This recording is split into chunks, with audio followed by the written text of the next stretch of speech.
আনন্দপুরে বিজেপির মণ্ডল সভাপতি সরস্বতী সরকারের ওপর মামলার ঘটনায় নির্বাচন কমিশনের দ্বারস্থ বিজেপি।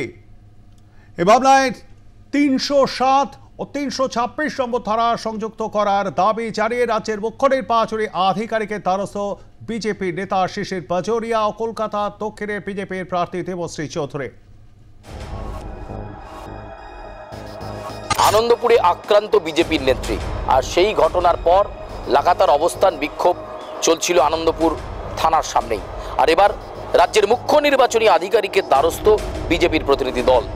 শিশির বাজোরিয়া বিজেপি নেতা, সেই সঙ্গে ছিলেন বিজেপির দক্ষিণ কলকাতা কেন্দ্রের প্রার্থী দেবশ্রী চৌধুরী সহ বিজেপির নেতৃত্ব। আর সেই প্রতিনিধি দল এবার নালিশ করল কমিশনের কাছে। ভোটের সময় আইন শৃঙ্খলা পরিস্থিতি এখন গোটাটাই কমিশনের হাতে, তাই কমিশনের কাছে নালিশ।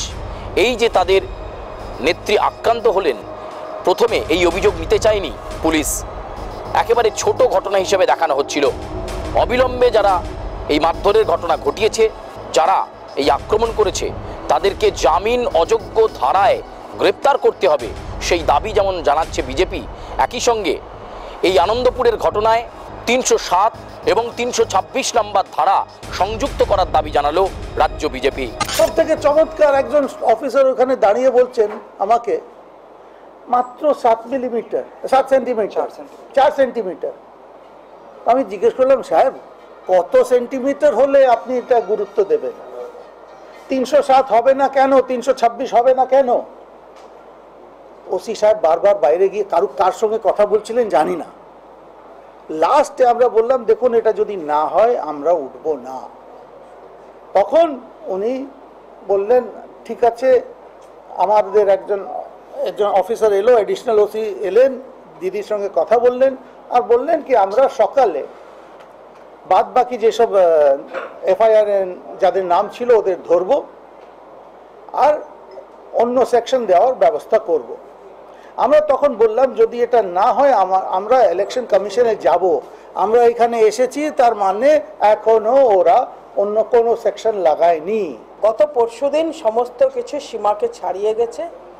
যে পোস্টার আর ফ্ল্যাগ লাগাতে গেলে মহিলা সভানেত্রী, সাধারণ কার্যকর্তাও বলছি না, একজন কর্মীও বলছি না, মহিলা সভানেত্রী মণ্ডলের সরস্বতী সরকারের উপরে নির্মমভাবে মারা হয়েছে। তার সঙ্গেও যাদব, মনোজ সহ ৫-৬ জনকে বেধড়ক মারা হয়েছে চপারের বাট দিয়ে। পুলিশের হিসেবে চপারের বাট দিয়ে সরস্বতীকে যেটা মারা হয়েছিল সেটা আদর করা হয়েছে। ওটা প্রাণঘাতী কিছু ছিল না বলে ১০৭ ধারা লাগানো যাচ্ছে না। তো এই পরিস্থিতি আছে। আমরা নির্বাচন কমিশনকে জানাচ্ছি, যদিও আমাদের কার্যকর্তারাও এর জন্য তৈরি আছে। যে 66 নম্বর ওয়ার্ডের কাউন্সিলরের কথা বলা হলো, তিনি এবং তার সাকরেদরা লাগাতার হুমকি দিচ্ছেন, দোকান বন্ধ করে দেওয়ার হুমকি। এলাকার যে সমস্ত মাছের ভেরিতে যারা কাজ করেন তাদের কাজ বন্ধ হয়ে যাওয়া, যা রকম সম্ভব চেষ্টা করে যাচ্ছেন। কিন্তু ভারতীয় জনতা পার্টির কার্যকর্তারা সক্রিয় আছেন, এগুলোকে তারা আমল দিচ্ছে না। যা হবার তাই হবে, দুর্নীতির বিরুদ্ধে তারা লড়াই করছে। রাজ্যের মুখ্য নির্বাচনী আধিকারিকের কাছে একেবারে সুনির্দিষ্টভাবে এই দুটি ধারা সংযুক্ত করার দাবি জানানো হয়েছে বিজেপির তরফে। ব্যবস্থা না নিলে লাগাতার আন্দোলনে যাওয়ার হুঁশিয়ারি রাজ্য বিজেপির নেতৃত্বের। ক্যামেরায় প্রসেনজিতের সঙ্গে সুচারু, আর প্লাস নিউজ, কলকাতা।